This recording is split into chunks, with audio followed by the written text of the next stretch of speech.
آ کر کہنے لگے من ربو کا. غوث پاک سے سوال کر رہے من ربو کا.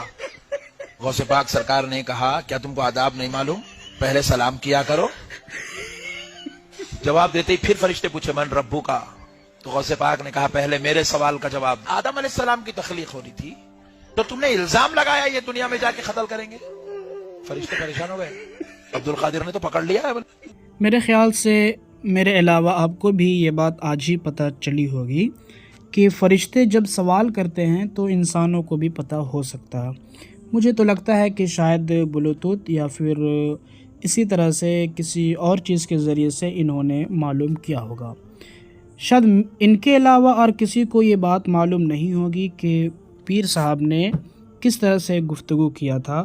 یہ اسپیشل ایک مائکرو فون بنایا گیا تھا، مائکرو ویو، اور وہ صرف اس بابا کو دیا گیا تھا. ذرا سوچنے کی بات ہے کہ فرشتے جب سوال کر رہے تھے تو کیا عبد القادر جیلانی رحمۃ اللہ علیہ یہ بزرگوں کے سہارے سے کتنی واہیات باتیں کرتے ہیں. استغفر اللہ. کیا عبد القادر جیلانی رحمۃ اللہ علیہ ان کو بتانے آئے تھے؟ اگر خواب کا سہارا لیتے ہیں تو کیا خواب کی بات ہر ایک کے لیے حجت ہوتی ہے؟ ہرگز نہیں.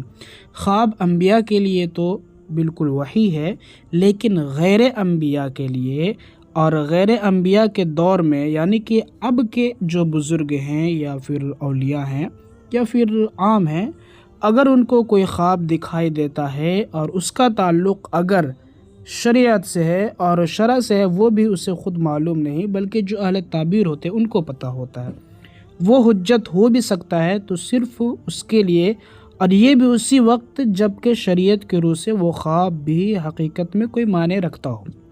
اب یہاں پہ سوچنے کی بات یہ ہے کہ انہوں نے تو بیان کر دیا، لیکن ذرا سا عقل پہ ایک زور ڈالتے اور کاری ضرب ہی لگاتے کہ بھائی کیا بول رہا ہے تو، اور جو من میں آ رہا ہے بکے جا رہا ہے. حلوے تو ملیں گے ہی، روٹیاں تو ملیں گے ہی، اور چکن قورمہ تو ملیں گے ہی، لیکن ذرا سوچ سمجھ کر بول ہی لیتے.